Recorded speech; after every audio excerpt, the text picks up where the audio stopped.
The NFL regular season is wrapping up, but there's still time to get in on the action with FanDuel, America's #1 sportsbook. Right now, new customers get $150 in bonus bets guaranteed when you place a $5 bet. That's $150 in bonus bets, win or lose. The app is so easy to use, and there are so many different ways to bet, like live same-game parlays. Find bets in the new Explore tab. Make a parlay in the Parlay Hub, the best way to find popular parlays, and more. So visit FanDuel.com/247 and make your first bet a layup. FanDuel, official partner of the NFL.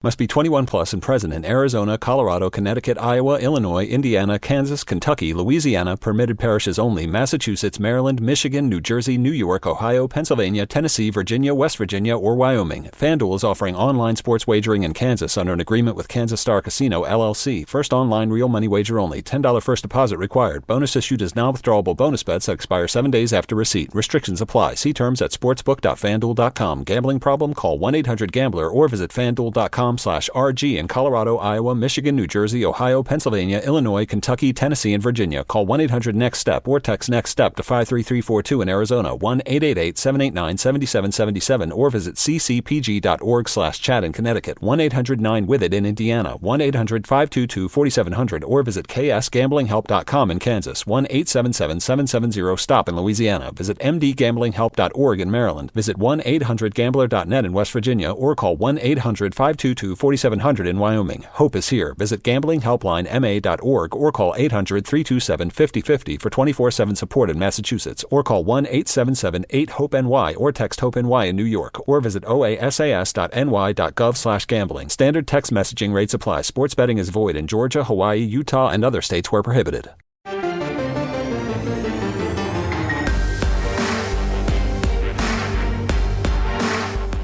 You've discovered your link to GoPowerCat.com's PowerCat podcast. Now, here's your host, GoPowerCat.com publisher, Tim Fitzgerald.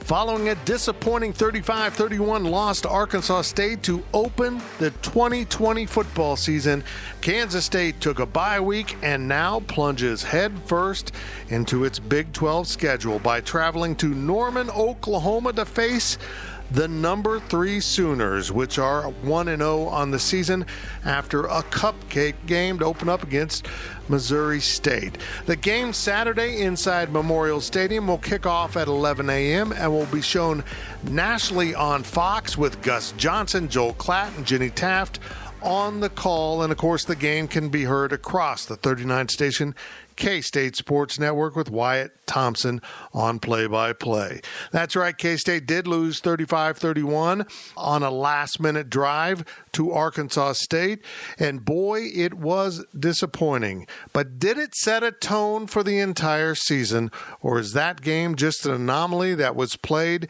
in the midst of a pandemic that really doesn't mean much? Well, the games now will start to mean a lot more as the Wildcats turn their attention to the 9-game Big 12 conference schedule that will decide the fate of their season. Welcome to the PowerCat Pregame Podcast, sponsored by Robbins Motor Company. I am Go PowerCat publisher Tim Fitzgerald, and you're on the ride for the most in-depth K-State football preview you will find. In a little bit, I'll be bringing in Kevin Kietzman of Kevin Kietzman Has Issues, a podcast out of the Kansas City area that is absolutely taken off on fire. And Keats, of course, is a fellow K-State graduate, a radio legend in Kansas City, and he's joining me all season long on the Fitz and Keats PowerCat pregame show. But we are sponsored by Robbins Motor Company and the dedicated team of automotive professionals at Robbins Chrysler, Dodge, Jeep, Ram, Fiat will match you with a vehicle that suits your lifestyle and budget. Robbins Motor Company, title sponsor of the PowerCat Pregame Podcast. Well, there's a lot of talk about whether or not Kansas State will play this game. The numbers have piled up in terms of not just COVID positives, but contact tracing exposures. Do people have it? Well, they don't really know, but they are quarantined until we know better, and that also means no football. So the numbers are thin for K-State at some positions. Chris Kleiman mentioned earlier this week they were down to their final player before having to declare a no contest against Arkansas State. But they ended up having enough players at that position because everyone stayed healthy. And this week, he says, they're down to another position group that is looking at the possible loss of another player, meaning the Wildcats aren't good to go against Oklahoma. We will see how that all plays out as this week progresses. But as we tape this, it is game on. And now let's bring in Kevin Keatsman. And Keats, we're going to start talking about a game here that may or may not take place. And we have a schedule, and we're going to go just like a football coach. We're going to do everything all week long and then just see what happens right before kickoff.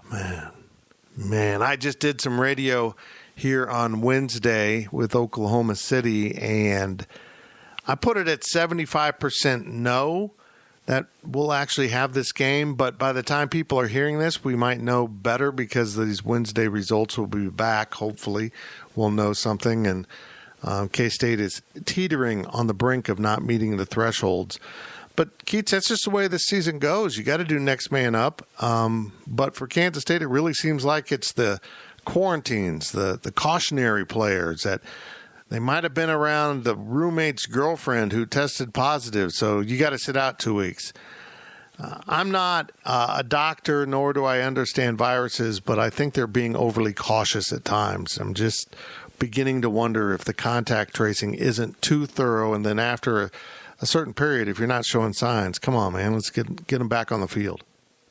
A report came out this week from an author named Andrew Boston. I don't know if you've seen this. It's Boston. It's with an M, not like the city Boston. Andrew Boston, that there have been, across colleges across America, there have now been 40,000 positive tests of college students. That includes athletes, and it includes the students. There have been 0 deaths and 2 hospitalizations out of 40,000 nationwide on college campuses. So are they overdoing it? Of course they're overdoing it. What I think is happening, listen, I think Kansas State is a great steward of the Big 12. I think they completely and utterly value the television contracts that they have and the money they receive more than Texas or Oklahoma or schools like that. I believe it's very important to them to do the right thing. They were very close to not playing last week, but they did. They went on national TV in the big window that makes all the money for Fox and lost to Arkansas State for anyone to see. They're taking it on the chin this year. I was hopeful for this week. I thought the Cats maybe this year would have a chance against Oklahoma again after beating them last year. I give them almost no chance if they play the game on Saturday. I think they're going down there as kind of a sacrificial lamb, but as a steward of the Big 12 to do what is supposed to be done. I think Kansas State is taking COVID to an extreme that other football programs or athletic departments are not. I simply don't trust other schools. I don't trust Alabama and Oklahoma and Notre Dame or whomever to do the things that Kansas State is doing. Is it extreme? Absolutely. You can tell me I'm wrong, Fitz, but I think what they've done here is Gene Taylor and the president of the university went to the football coach and said, listen, let's do right by the parents. Let's do right by all the players. Let's take every single precaution in the world. And if we go 0-10, we go 0-10. You're our coach. You're getting paid. Everything is good here. We're going to come back next year and kick some butt. But let's just make sure we go on the recruiting trail and tell every parent and every player and everybody involved, we did all the right things to protect your kids. We lost a bunch of football games, but so be it. I kind of feel like they're treating this like an NFL team treats the preseason. I agree. That's the perfect analogy. I agree exactly. I think that's what they're doing. And, Chris Kleiman, to his credit, isn't looking for an out. He's not looking to not play. He's just staring at the numbers and realizing they might be nearing a threshold that the Big 12 has set for not competing. But he's been very clear. We want to play. We have to do it with third stringers, but they meet the criteria, then we're going to go play. And that fits exactly what you're saying.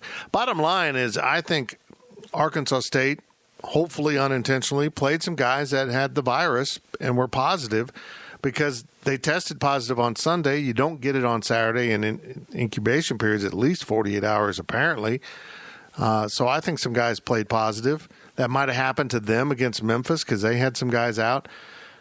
But K-State's numbers were really low that week, and they don't seem to be much different right now. This is just Keats, it sucks we got to talk about this stuff, but that's the world in which we live right now, and everyone's being so scared of everything.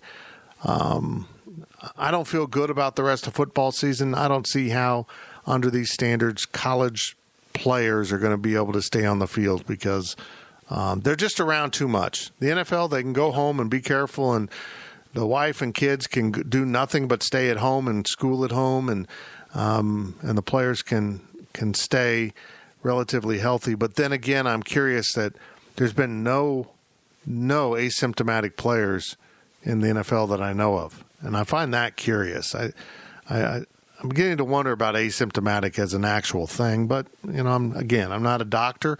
We'll see how this plays out for Kansas State going to Oklahoma. Let's talk about the game on the field. Spencer Rattler, good. That's all I got to say about him. He's good. He makes some really ridiculous throws, and they get really easy when you're going against Missouri State, bless their hearts. But the kid's got a real upside, and I'm intrigued to see him play.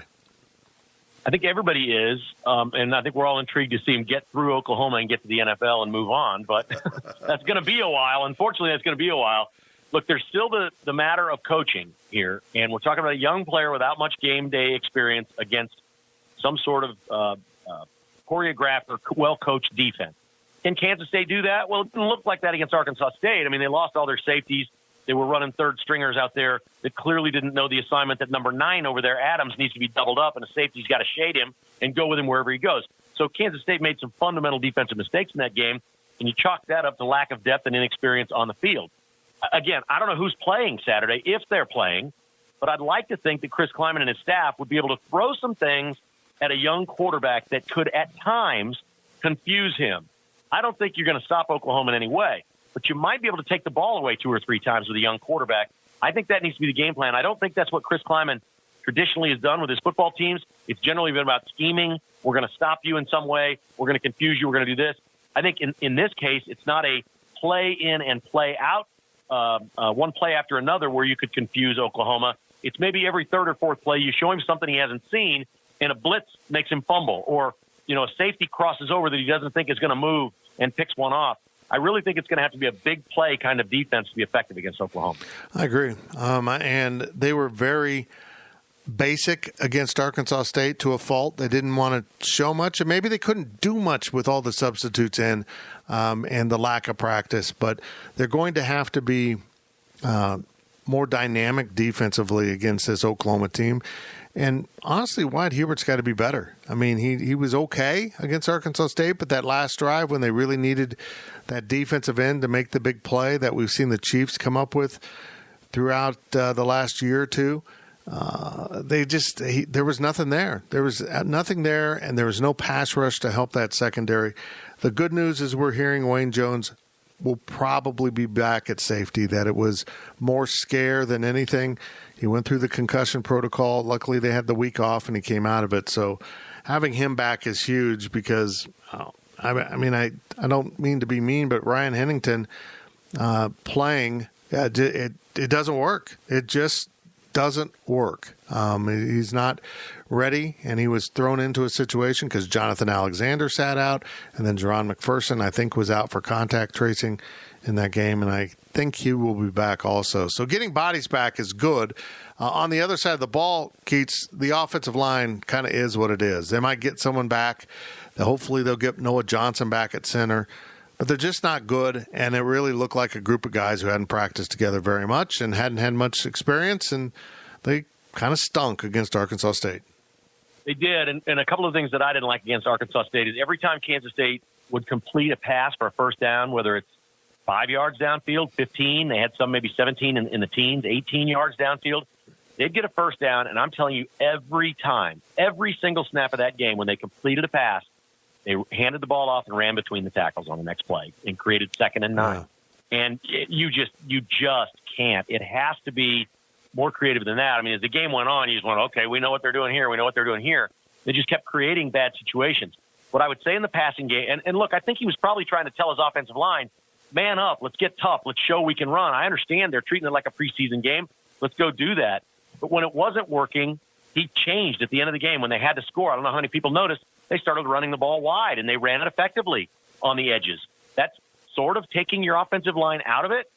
Why not do that in the passing game this week? I mean, Skylar Thompson is, he's not the most athletic guy in the world, but he's certainly mobile and can move around. I'd move the pocket. He doesn't need a lot of protection. If you get your quarterback moving around a little bit, he can throw on the run. He can stand in the pocket or throw on the run. The team to watch is the Rams in the NFL. Jared Goff is not a great pocket passer. They learned that pretty quickly. They're like, okay, the guy's good, but he's better when he's moving and throwing on the run and can see the field better. They move on every pass play. The Rams move him out, right or left, and they do it all the time. And I really think Kansas State's probably going to have to go to that this year with this offensive line. I just don't see how they're ever going to provide a clean pocket in Big 12 play. Well, the good news is they had two offensive players really step up, and you could see that they're going to be special this year. And both of those guys fits into exactly what you're saying. The first being running back Deuce Vaughn, the true freshman. He's 2 inches shorter than Darren Sproles. So Darren Sproles would tower over him. To put that in context, he's got to work on his pass protection, no doubt. Being that small, he's going to have to be really exact in his fundamentals. But he did get outside. He does make people miss. He can function with an offensive line that isn't as good as you would like. I think they're going to have to lean on Deuce pretty hard in this game. Hopefully he can hold up, stay healthy, and pass protect. And if Skylar Thompson does kind of roll out, he needs to look at tight end Briley Moore more than he did in the first game. And he was clearly his favorite receiver in the first game. I'm fine with 12 catches for Briley Moore in this game because I think he's a matchup issue for anyone they might play. He's that good. Well, yeah, even if you could just get it to him within 5 yards of the line of scrimmage, complete the pass, and use your passing game as sort of a controlled running game. If the offensive line isn't good enough to run between the tackles, and you don't have a game-breaking running back, they don't have a bruiser, they don't have a guy that you're just going to go between the tackles and say, man, look at this. They've had some really good running backs in the past, but I don't see that guy right now. It's about the edges. It's about being creative with the offense. And if that means you throw to the tight end behind the line of scrimmage and let him try to run it 5 or 6 yards on first down and get a 2nd and 4, count me in. I mean, they've got to get to 2nd and 4. They got to get to 2nd and 5 or less in this game a bunch. I don't think it's going to be a really giant big play offense, but if they're going to move the chains, keep Oklahoma off the field, it has to be in a controlled passing game near the line of scrimmage. I agree with you, and they did a nice job using Sebastian Taylor on a jet sweep, throwing the ball to him. Finally, the junior at 6'4", looks like he could be a real impact, but they've got to get guys back. I mean, they have to have Joshua Youngblood back. He's dynamic in both the kicking game and also they're going to work him in at receiver, and Joaquin Gill was out. They're just not deep enough. This is Kansas State, Keats. They're not deep enough at any position to sustain multiple injuries. And we see that happen. We've seen it happen throughout the career of Bill Snyder. He'd get into a season, boom, they'd have a safety go out, and the backup would get exposed. They just walk that thin line. So in a COVID environment, I would certainly take Oklahoma's backups over Kansas State's backups any day of the week just because of the depth of the recruiting, and they need to rebuild their recruiting. And just bluntly put, Coach Snyder's last 3 recruiting classes weren't deep enough to sustain a program, and that's the program that is now being seen by K-State fans. No, you're exactly right. And, of course, what we don't know is down the road with all these players out for Kansas State, if that means in a month they're going to have more players available than everybody they play. I mean, that absolutely could happen. Yeah. It could sweep through other places. We don't know the timing. Again, with this tracing, it's impossible to tell. Tracing and testing positive are 2 entirely different things. If you sit a kid for 2 weeks because of tracing right now, are you going to turn back around in a month and do that to the same kid when he never got COVID? I mean, are you really going to start doing that to players? I don't know what Kansas State's going to do, and I don't know what they're going to do at other schools. But it does look like right now Kansas State is going to sit more players and be more cautious than other schools, at least at this point here in the beginning. You mentioned Sebastian Taylor, and I'll tell you what, that is a player to me. I'm really intrigued by this because we know that it can be difficult to score touchdowns if you don't have a great running game. You get down inside the 10 or whatever. I don't recall, I guess, Fitz, you would know so much better than me. He looks way taller and a lot longer reach than any K-State receiver I can ever remember. It seems to me that he is a weapon for Kansas State that they maybe have never had. And when we know in the Big 12, we know this because K-State has short corners. They got some little guys out on the edges too. And I'm not talking about Oklahoma and Texas, all right? I'm talking about when you play week to week, when you go to Ames, you're playing KU, you're playing Texas Tech. A lot of times you got guys out there that are 5'9". They can fly, but they're at corner because they're fast and they're 5'9". this could become just a dominant, easy matchup for K-State against certain opponents.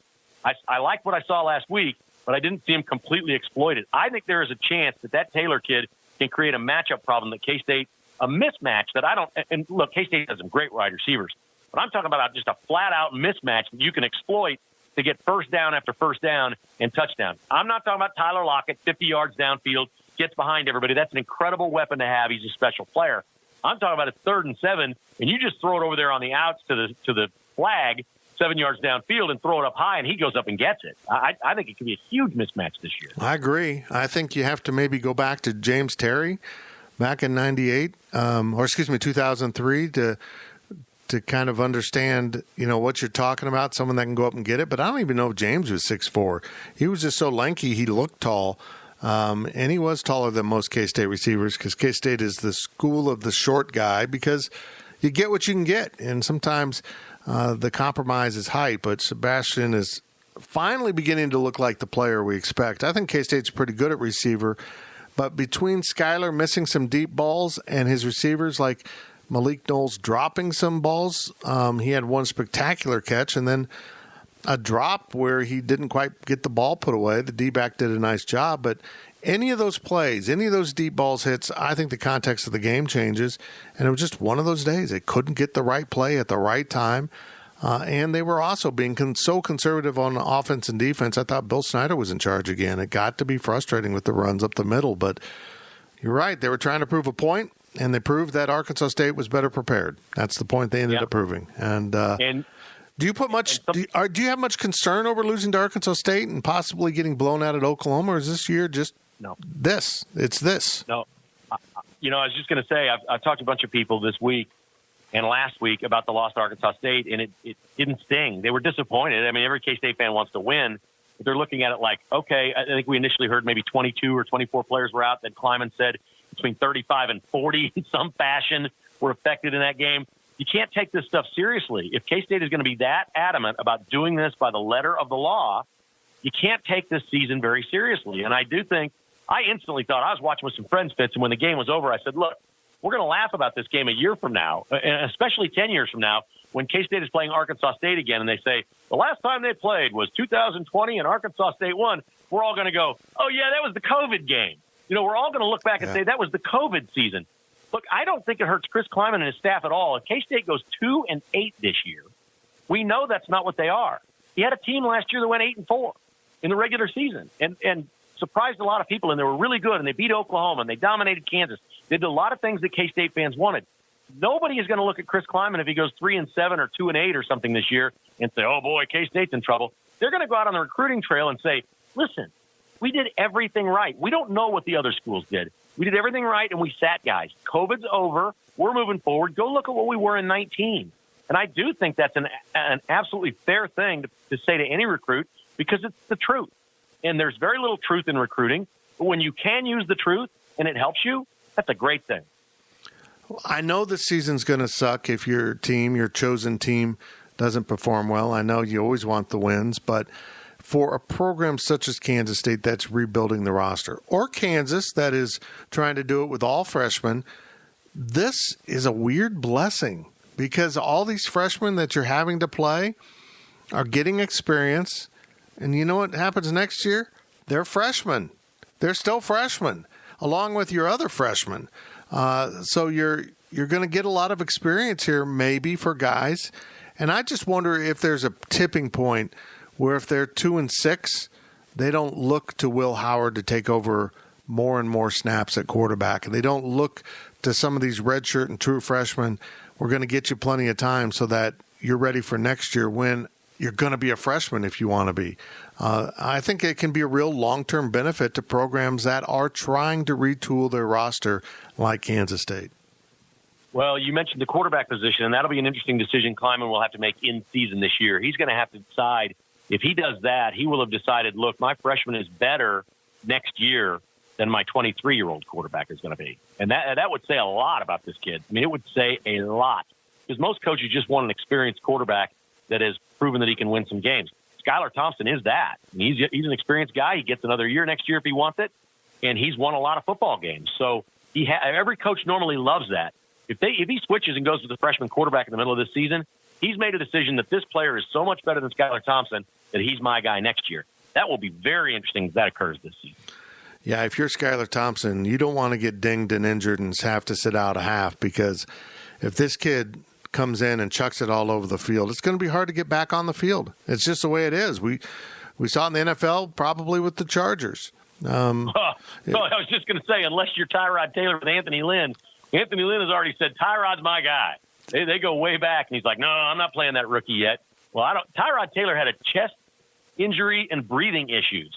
He can't come back yet. Oh. Seriously, they took him to the hospital from the stadium. Well, they apparently punctured his lung with a needle. Yeah. So, yeah, that's going to take you out a little bit. And what if the rookie goes out there and chucks it all over the field again? That's right. I mean, then that's how you get fired as a coach. You get so hard-headed about something, you rather lose than be wrong.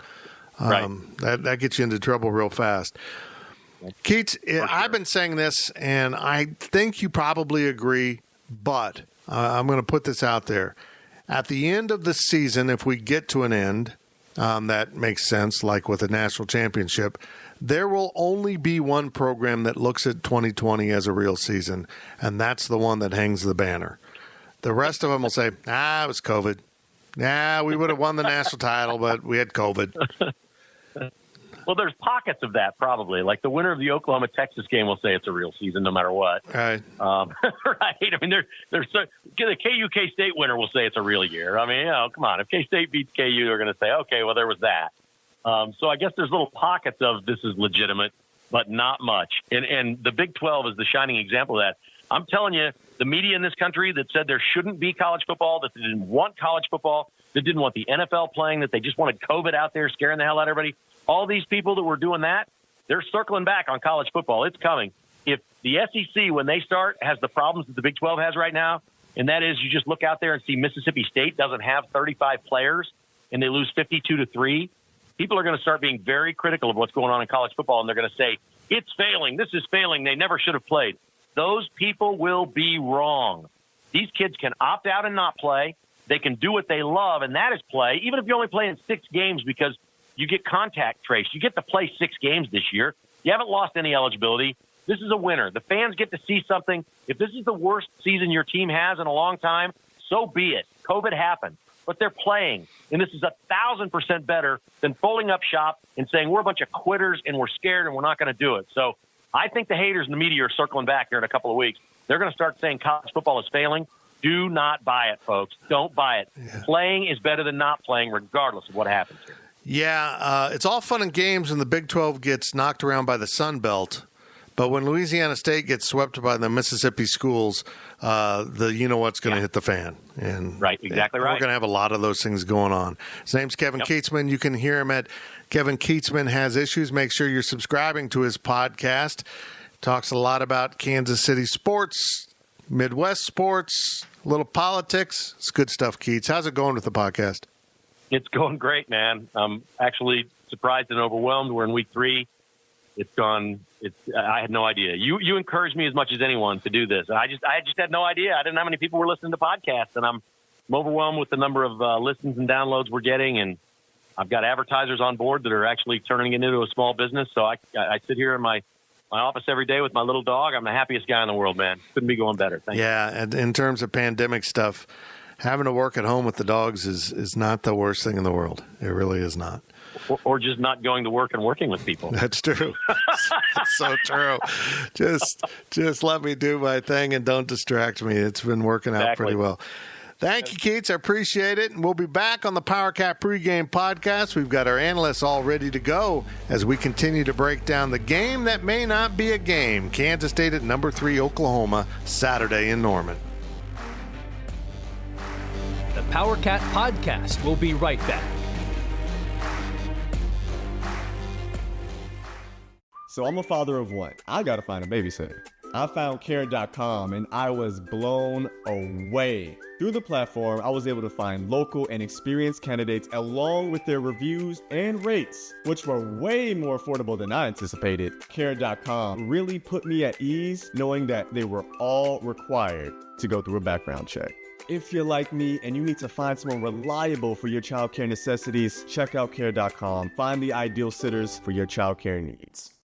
Getting the crew together isn't as easy as it used to be. We get it. Life comes at you fast. But trust us, your pals are desperate for a good hang. And when they hear you stock the party with drinks from Drizzly, they'll be banging down your door. Let Drizzly, the go-to app for drink delivery, take care of the supplies. All you need is an excuse. It doesn't even have to be a good one. It's your dog's birthday. The loquats are finally ripe. Whatever. With Drizzly, you can compare prices on a massive selection of beer, wine, and spirits and get them delivered straight to your door. Which means you can entice the crew to leave their houses without ever leaving yours. Whatever the occasion, download the Drizzly app or go to drizzly.com. That's DRIZLY.com today. Must be 21 plus, not available in all locations.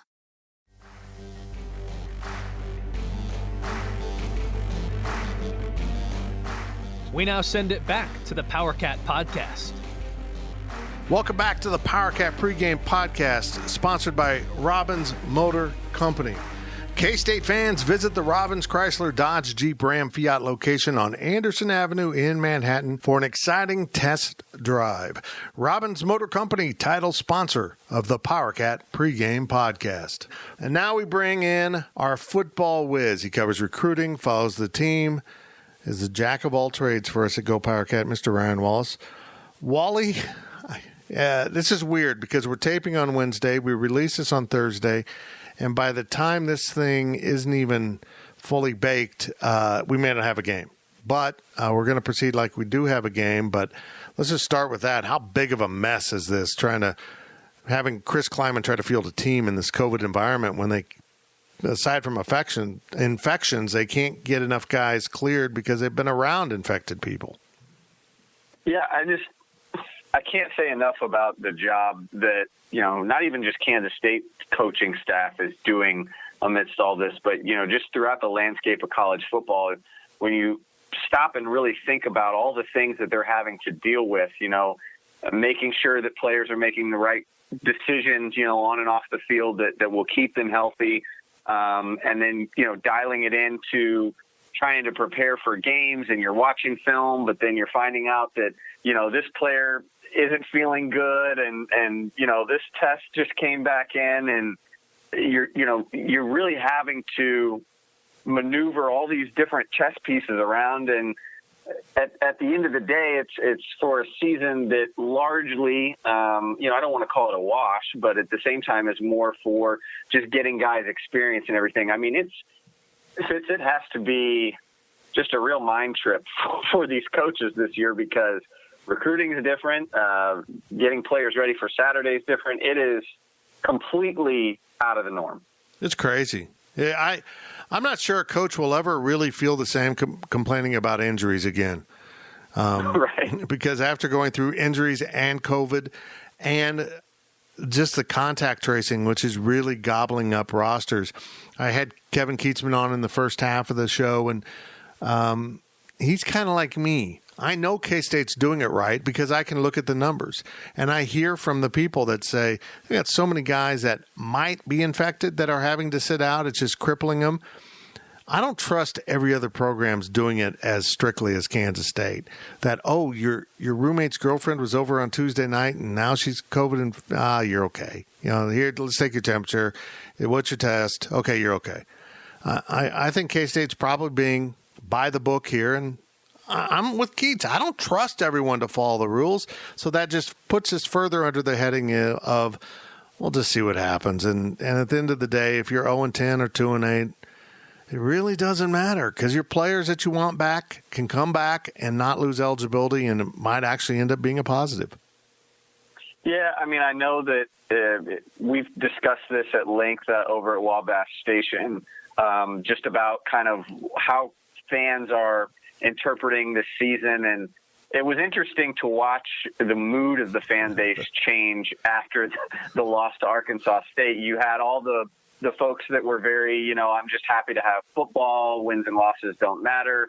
That crowd seems to have quieted down a little bit, or maybe piped up, and they're disappointed with the product that they're seeing. But like we've been preaching from the beginning, Fitz, it really is just about getting guys experience. I think it's tough as fans and even for us to ignore the scoreboard to a certain extent, but this is really just about kind of seeing what you have for the future. That's really at the base. That is what this season is about. You're right. And I'm going to have to check myself on occasion because it's easy to be critical of guys that are put in positions that they're not prepared for. And last week it was Ryan Hennington. And bless his heart, he wasn't supposed to be playing this season. He was converted from quarterback or receiver and moved over to the defensive side. Jonathan Alexander was supposed to be there. He opts out. Jerron McPherson's supposed to be there. He was out last week, I think, for contact tracing. And all of a sudden, Hennington's thrown into the fire. And he wasn't ready. And we could all see he wasn't ready. And Arkansas State took advantage of him. But I'm just wanting to warn people, folks, that's going to happen all year. A guard's not going to be ready. A defensive tackle's not going to be ready. Maybe a linebacker gets thrown and they're not ready. You're going to see some young guys exposed, and just accept it as a learning experience that will pay off in the future, hopefully. And I don't know what else to say.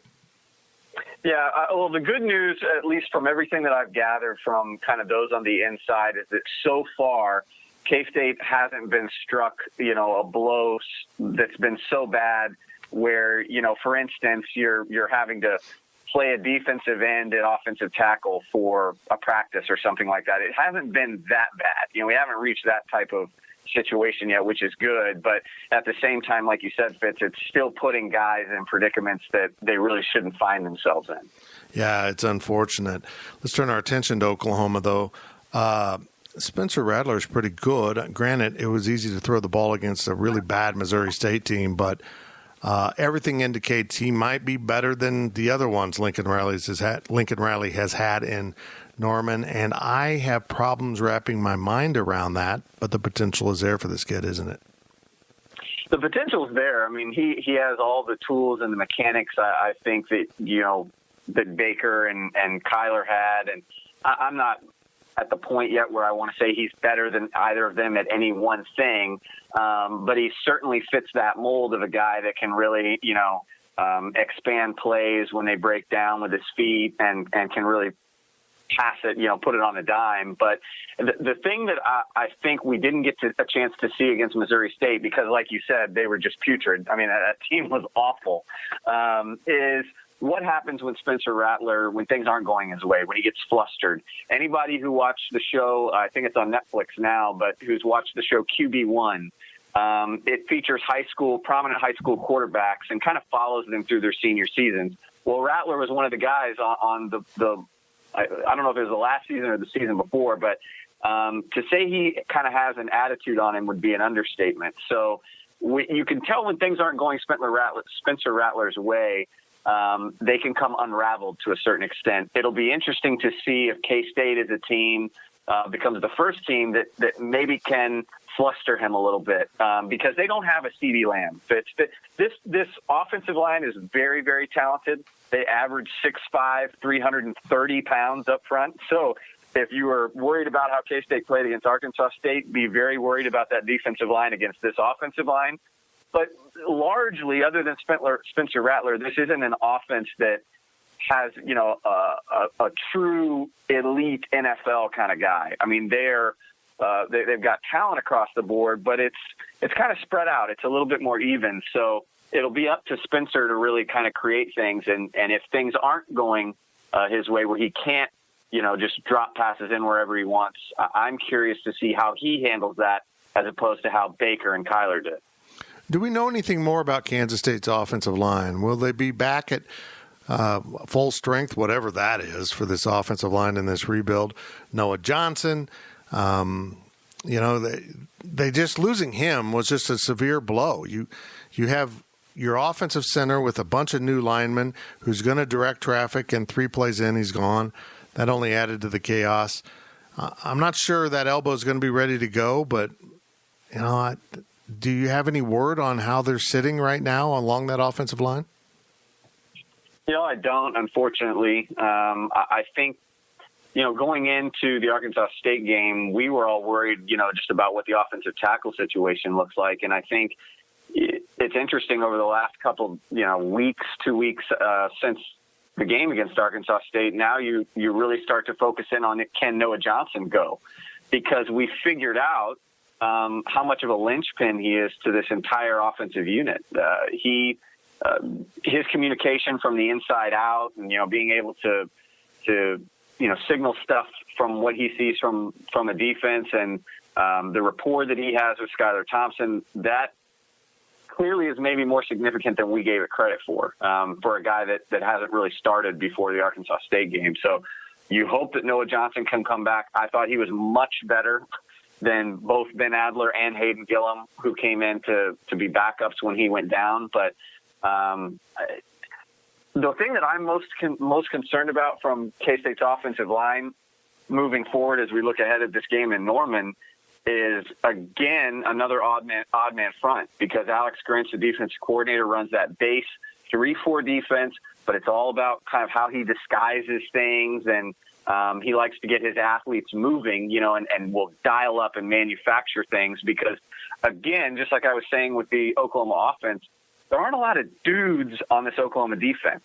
The fact that they're playing without one of their stars in Ronnie Perkins at DN doesn't help, but they've got guys, and I mean, the recruiting rankings will tell you they have athletes all over the place, but they don't have that one star, those old Bob Stoops Oklahoma teams of old that had literally a guy that could win every one-on-one battle as you go down the depth chart.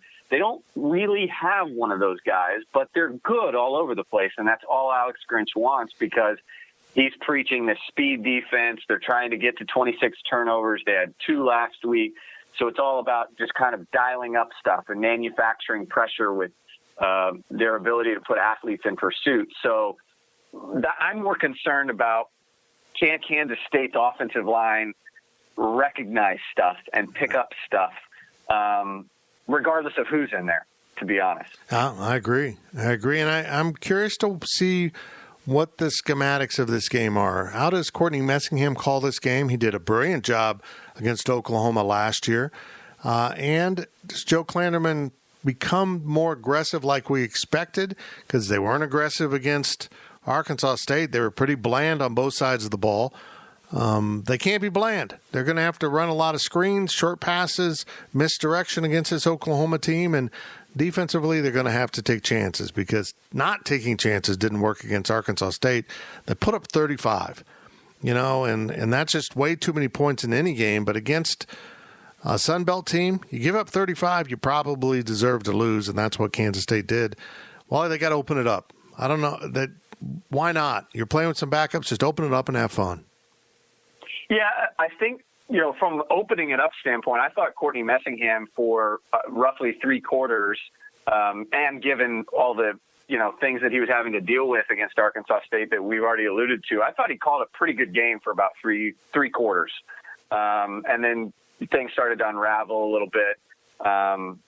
But defensively, I'm really curious to see how Joe Klanderman decides to game plan this particular game with the Sooners, because like you're saying, Fitz, and I agree with you, on one hand, if this season is all about figuring out kind of what you have for the future, you also kind of want to see what these opponents in the Big 12 have for the future. Well, let's figure out what makes Spencer Rattler tick. Well, the only way you can find that out is you're going to have to figure out, we're going to have to dial up some more pressure than maybe I'd like to, speaking as if I'm Joe Klanderman, or do you sit back and see if Spencer Rattler's really good enough to pick you apart? I mean, I think there'll be kind of some rotating, some different schemes and styles in throughout this game, because at the end of the day, and I know fans don't want to hear this, and I know Joe Klanderman, Chris Kleiman would say this publicly, but you don't have anything to lose. This is really kind of a test run to see how you can play against Oklahoma moving forward, what they have, what works, all those sorts of things. So I'm with you, Fitz. I think if I'm Joe Klanderman, I just experiment, and figure out what works with the guys that I have on the field, and figure out what frustrates Oklahoma, and then use that in the future, regardless of what it matters on Saturday on the scoreboard. Thank you, Ryan Wallace. Much appreciated. Now let's bring in Brian Hanley, our football analyst, former Kansas State offensive line, going back to the 90s, which means he's old. Brian, how much progress can be made with improving an offensive line over a 2-week period? Because I don't think it's enough to help Kansas State. I don't know that it's enough, but it's enough to put on a better performance than what they did against Arkansas State. Just having the extra practice time that they just didn't have is going to help. So they're going to look better. Is it going to be enough? I don't know, because, I mean, we got to be honest with ourselves when we're talking about this stuff. They look really, really bad. Yeah. And so, but you can get better. I mean, that's the thing. I mean, you can get better with practice time. You can get better. Now, is it going to be enough to make a huge difference? I don't know, but they can at least look better. There can be wins. There can be plays. There can be drives, you know. And all it takes for especially young kids to get some confidence, you know, but there also comes a talent level. Right. And a lot of times talent wins regardless. So we'll see what happens, but they can get better, but I don't know if it's going to be enough for us to look good. Probably the most significant upset of the 2019 season was Kansas State beating Oklahoma. I mean, Oklahoma was the only team in the playoff with a loss heading into the playoffs. Does that mean a damn thing heading into Norman, or is it just something that happened last year and this is a different season in a different place with different teams? Well, it could mean it depends on who you have coming back. It can mean a lot if we had a lot of guys that had played in the game, that had a lot of success in the game. But a lot of that had to do with our offensive line. None of those guys are here anymore. And on the defensive side of the ball, while we did win the game, at the end of the game, we almost gave it away. So, I mean, they were just doing wind sprints up and down the field, basically the last 6 minutes of that football game. So, but then again, they don't have some of those guys. So I don't know that it means a whole lot from what happened last year. It's a different year. Definitely different circumstances, Jiminy Christmas, just for what's going on in the world. So I think it's just an opportunity to play football. And I think that the meaning this year, maybe other years it would mean more or less, different years. But this year, I think everybody's just, hey, we can go play a football game, so let's just go play a football game. Right. You literally don't know who you're going to be playing that game with. That's right. That's right. It's craziness right now. But one of those players that did play with Skylar Thompson, he did play pretty well last year. For a guy who, I don't want to say he has flagging confidence at times, because he always seems confident. He just doesn't execute very well at times. That has to help him, knowing that he does have a win in his back pocket against a really good Oklahoma team. Got to give him some confidence, because, again, that was one of the games that he did play well. We just got to see it. We just got to see more. Got to see more. It's going to be tough, because although in college football, a quarterback can win you football games almost single-handedly, the key to that is almost. You still have to have help. And the offensive line is going to have to help you, so just help you do what you do. So, but I do believe that just having that win and seeing success, it can't hurt. It absolutely can't hurt. What things can offensive coordinator Courtney Messingham and offensive line coach Connor Riley do to help this offensive line, to help it get some confidence, have some more success, help the team move the ball against a defense that will be much better than what they faced against Arkansas State? Unpredictability. Just be unpredictable. Just run out of passing formations, pass out of running formations. Don't run the same plays over and over, and then get into some different formations and then run the same plays over and over. You just got to be unpredictable. That's what's going to help. I don't like trick plays, because, trick plays, they may work, they may not. I think you can only do so many. So you just got to be unpredictable. That's what's going to help everybody on offense. It's just going to help them, because they're going to have more talent than we do. But they always have more talent than we do. But what has won us games in the past by beating them is, one, be more physical. I don't know that that's going to be the case this time, but just be unpredictable. Be unpredictable. Keep them off guard. Like I said, run on passing downs, pass on running downs, all different types of formations. Don't do the same thing twice, but then line up in a whole bunch of different formations maybe one time and then run the same play. You got to do a bunch of different things to just trick them into, not knowing what's coming, because that's possible. That's possible, and that's what we're going to have to do.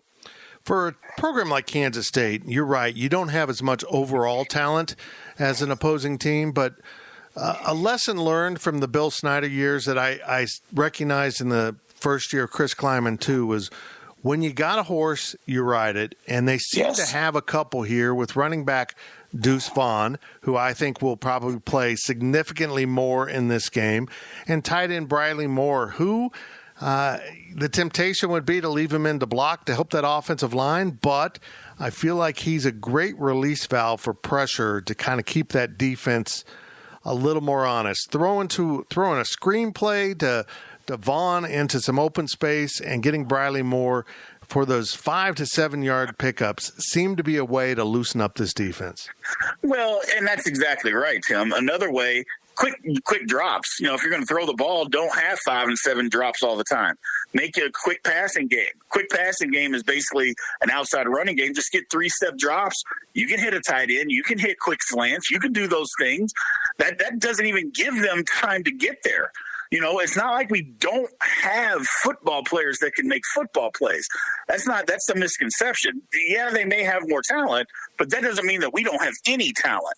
And I think that's what, when people talk about those things, they think when you say, oh, well, they've got a ton of talent, that means the other team has no talent. Well, it doesn't mean that. It just may mean collectively they don't have more. We've got talented football players. We just got to get the ball in their hands and let them make plays. The quick game, throw to the tight end quick, split them out wide. You can't keep him in the block because he's one of our better weapons. We're going to have to figure that out. That's just the way that it's going to have to work. Offensive line is just going to have to do their job, but they can if, again, you keep them off guard. If you set them up for success, they'll have a better chance of succeeding versus letting them do or making them do things that they're not as good at doing. Correct. Brian, does K-State have a legitimate shot here? I mean, I'll just put it this way. I think ones against ones, Kansas State can win games. Twos against twos with a program like Oklahoma, their twos are going to be a lot better because they might be young, but they're 5-star young. That's right. And that's where I get concerned, really. I think when you get down into the depth chart, you scoop down into the bottom of the barrel there, you're going to find some weaknesses in K-State. We saw Arkansas State take advantage of that. If that gets exposed early against Oklahoma, it's really going to be a long day, isn't it? Well, it's like you said, yes, K-State 1-for-1, they're going to be there. We're a Big 12 program, so we're going to have starters that are capable of starting anywhere. But when you get into the depth, you get down into the 2 deep, the 3 deep, that's where it's always separated itself. It's not just now. It's always been that way for at least the last 15 years. We just have to find ways to be able to move the football and to be able to stop them, more importantly. Yeah. I don't know. Oklahoma always has an offensive line that can always do a lot. They keep sending guys to the pros, and they're not going to the pros just to sit on the bench either. They got guys that are playing just like Kansas State does too. But it's going to be difficult, Tim. Let's not kid ourselves. I saw them play 2 weeks ago. They got another quarterback that can do it all. And this guy's a redshirt from, they just keep plucking them out. It's going to be difficult. It's going to be difficult. Impossible? No. But, it's going to be difficult. Well, I was not overwhelmed by the scheme calling of Joe Klanderman in his debut as defensive coordinator, but he has an opportunity here for redemption, because if he can throw different looks at Spencer Rattler, that quarterback, and confuse him and frustrate him, which is something that our Ryan Wallace pointed out before you, that he can kind of lose his cool, That's really one of the biggest keys for me in this game is to get Rattler out of his comfort zone because he's never really been challenged in a college football game. That is correct. It seemed like we just decided that we were going to just be vanilla against Arkansas State no matter what. And it came back to bite us. We've got to mix it up.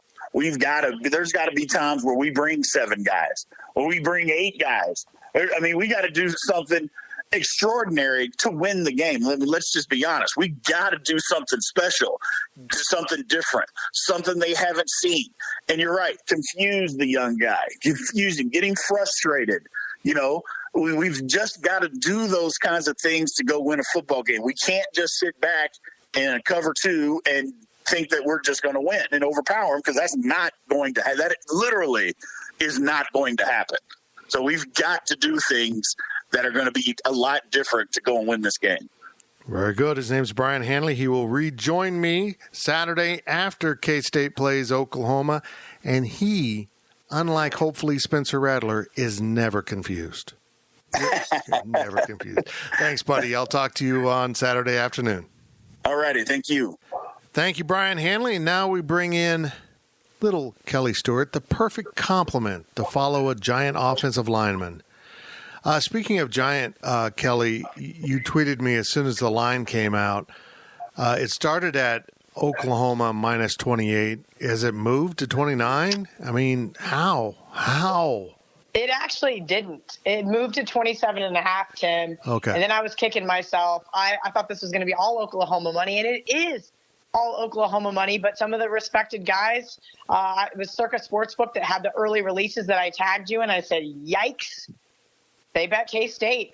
I'm a little nervous here. Listen, we spoke about K-State versus Arkansas State, and this was at a point where the line just gets a little too high. And I didn't come back on Arkansas State like I probably should have. There was a nice 4-point middle there, and, you know, I was super busy that first Saturday. It was 21-7 K-State, and I started doing some other things that I had to get done. This wasn't a game that I had a ton of interest in outside of a fan perspective. And when I was getting texts late in the fourth quarter, I turned it back on and said, what the hell happened? This is a K-State team that is young. They have a lot of work to do, especially on the offensive line. The defensive side of the ball couldn't get a stop. This is an Oklahoma team that is very talented per usual. We know that Lincoln Riley doesn't rebuild. He just reloads. They've got some injuries, right? There's a lot of question marks for Oklahoma on Saturday. Is this line too high? Sure, it is. But this is an Oklahoma team I'm not sure I'm ready to step in front of just yet. They were 47.5-point favorites in their last game. They won 48-0. This is a game I could easily see 32-17, 35-21. I do think K-State will hang in there. I just am afraid it might get away from them late. If you like K-State, I think the play is going to be in the first half. If K-State and some of the rumors I keep hearing about COVID testing, contact tracing, if they're going to let everybody play, and that's kind of the new normal when trying to handicap college football. Luckily for me, the NFL has been fairly okay as far as their testing and false negatives and things like that. But man, the Big 12 and some college football teams not doing so well, particularly Baylor last weekend, maybe K-State this weekend. Well, I know this. It's a tough matchup for K-State under normal circumstances, but if you get into K-State's backups against Oklahoma starters, that's where the line kind of makes sense to me, because that could happen. We certainly saw it in the secondary against Arkansas State. Hell, that secondary couldn't match up to Arkansas State, let alone Spencer Rattler and company with the Sooners. This could get out of hand, but you're right. K-State does typically play this game closer than people perceive, and that might well happen in Norman. You know, and it could. And last year I had K-State plus 21.5. K-State basically won that wire to wire, at least against the spread. They got that plus 1,100 cash for me. something that could motivate the Sooners here is remembering that loss. They could blow K-State out. I just think that with some new starters on offense for Oklahoma and, just having one game against an FCS opponent under their belt, listen, this is the line definitely says take K-State. Again, though, I'm just a little bit nervous. This Wildcat squad has had to overcome a lot of obstacles on and off the field this year.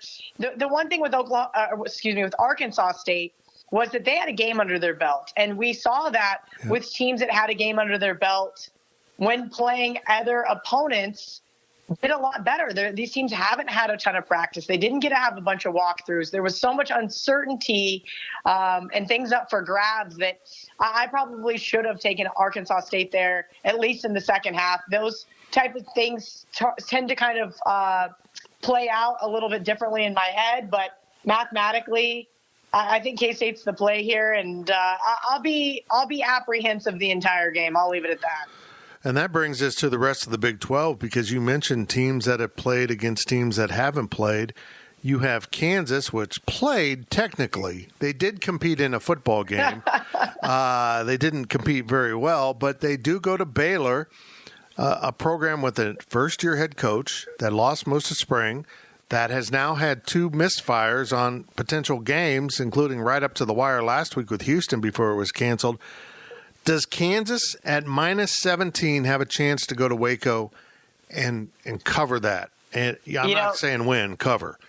I don't think KU has a chance to win it here. I was on Coastal Carolina. We spoke about that a couple of weeks ago. You're right, though. Baylor. I was on Houston last week because Baylor had yet to play a game. This Baylor team is young. This Baylor team has all new coaching staff. They have a lot to deal with here as far as adversity goes. I think this is KU. Take them plus 17.5 or pass. Everybody's going to want to bet against KU here. And don't get me wrong, I would not be in the slightest bit surprised to see KU blow this one in the fourth quarter against the spread and completely piss me off beyond belief. But mathematically, this is too many points. I agree. Iowa State is 0-1. They kind of stunk it up in their opener against Louisiana, going to TCU, which also has not logged a game. And TCU has uncertainty at quarterback. And Iowa State is a road favorite. I find this. Iowa State is a road favorite. That was shocking to me to see as well. I was on ULL. I told everybody, bet them on the money line. That was the only highlight of that Saturday pretty much for me, outside of KU losing. As far as K-State goes, the Big 12 really stunk it up this first couple of weeks here. I lean Iowa State. I'm not exactly ready to go to the window there. I do think I have them as a 3-point favorite, so at 2.5. You can make a case for that side. But for me, I think this is going to be a stay away. You're right. With TCU, there's a lot of uncertainty, a lot of unknowns, no game under their belt. While I do think that they have the coaching edge, no disrespect to Matt Campbell, I lean Iowa State here. Okay. We got Texas going into Lubbock as a big road favorite, a significant road favorite. And why not? Texas Tech barely beat Houston Baptist last time around. And Houston Baptist, of course, and I just love this, has a CVS pharmacy within feet of one of their sidelines. That's how dinky their football stadium is. Texas, I'm showing an 18-point favorite in Lubbock. I take the Longhorns on that. Of course. How could you take Texas Tech? They looked awful on defense. Awful. And here's this Texas team who, in theory, should cover this one easy. I think the line's too high. I know that sounds crazy. I'm not saying I'm going to get to the window with Texas Tech, but don't be surprised if the Longhorns get a little cocky in Lubbock. I made this game 13. So at 18, it should be a play for me. I may get there. It's scary. And you're right. I took, I think, 39.5 with Houston Baptist. Someone texted me and I said, okay, fine. I'll take it. I didn't even look at the game. Respected person. And I was shocked at how terrible Texas Tech looked. I think we need to not look at the one-game sample size, but we have to take a step back and say, okay, does Texas really care here? What does Texas bring to the table? And who does Texas Tech and Texas play next week? Just because Texas was able to blow out UTEP doesn't mean Texas is back. No, UTEP's just not very good. And one of my favorite games this weekend, the 2:30 ABC game, West Virginia visits Oklahoma State. They're both mighty at 1-0. Although West Virginia beat Eastern Kentucky, Oklahoma State limped past Tulsa. I really don't know who's going to win this. Looks like Oklahoma State's about a touchdown favorite at home, and I guess I would lean on the Cowboys, but it's just such a weird year. I don't know if West Virginia is legit or not. So I don't think West Virginia is necessarily legit here. This one has seen some reverse line move. It opened 10, now down to 7. I was on Tulsa last week. I told everybody that was the only game I was playing just because the Houston-Baylor game got canceled, and I just didn't have a great feel on the college card. I was happy. Thank you, Oklahoma State, for having an absolute stinker with an in-state opponent. It was great. Look, Oklahoma State is my pick to win the Big 12. I don't want to pick Texas. I don't want to pick Oklahoma. I needed somebody with a little bit better odds, and so I went with the Cowboys. And was I shocked to see the Cowboys stink it up that bad? No, I wasn't. Because, again, without practice, without games under their belt, these type of teams tend to need a couple of weeks to get their offense going. West Virginia is, like as you mentioned, is 1-0. Yay. They won their season over against Eastern Kentucky. They had a great rushing day, a couple of touchdowns. Their quarterback looked pretty good. What's his name? Jarrett. I can't ever pronounce his last name. Daggy. Thank you. Listen, he had a good game. But, of course, it's Eastern Kentucky. I think we need to not buy into too much to these one-game sample sizes. Tim, I'm with you. I like Oklahoma State here with the touchdown. It's a weird weekend. It's opening weekend for Big 12 play. 2 games in Oklahoma, 3 games in Texas. I just find that a little strange that Texas is the only Southern team to have to go on the road, and that's to Texas Tech. Yeah, I think also maybe geographically they planned it that way based on which states are more open and are going to allow fans. And I don't know if it was planned that way or not, but it is going to be interesting that all of the Big 12 games are only played in 2 states. How hesitant are you to get to the window on college games right now with this COVID, you not knowing who's playing or not, and they're being very secretive about the total numbers of guys out? It's got to add in a layer of uncertainty that you're just not used to. Oh, absolutely. Listen, college football is my bread and butter. Am I super happy that we even have college football? Yes. Normally, I'd be betting these games earlier in the week, looking to get the best of the number. As I mentioned with K-State, I was surprised to see money come in on K-State. But this is difficult, Tim. I mean, I've got 7 or 8 games circled for this week. I'm hoping none of them get canceled unlike last week and the week prior. But if they do, it's one of those things where you got to go take your ticket and get your refund. Or if you're lucky enough to be able to bet online or on an app, you get to Tuesday and then they'll refund you because the games have to be played within a certain number of days. But yeah, it's there's a lot of uncertainty here, and it is trying. And even just in the NFL, right?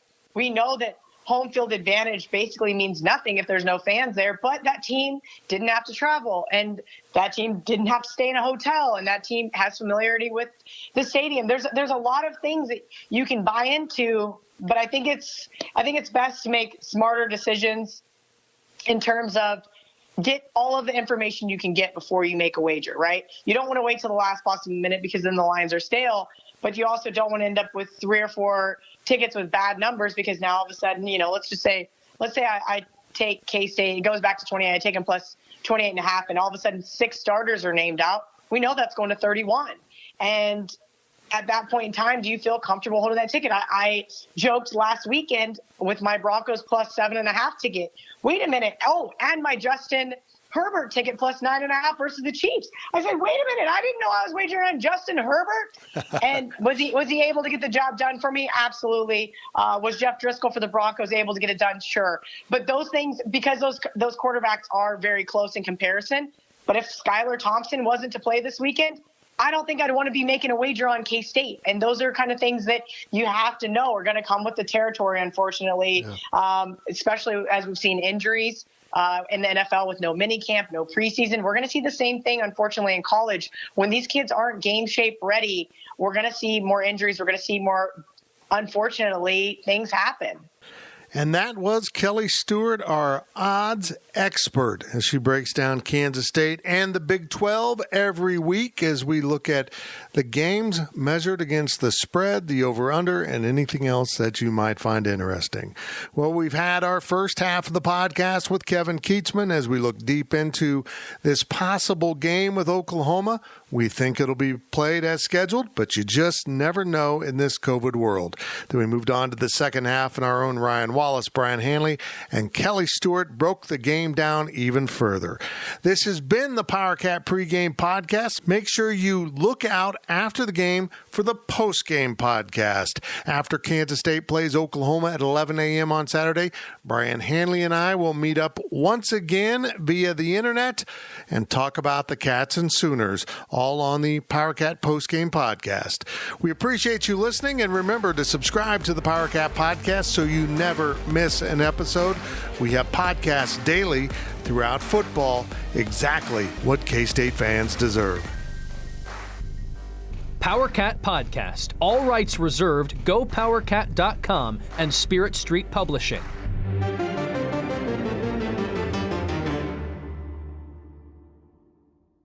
With Blue Link Plus, you can access your Hyundai Tucson Limited remotely. Doors unlocked, temperature set, lost car found. There it is. Get complimentary class-leading Blue Link Plus. Call 562-314-4603 for complete details.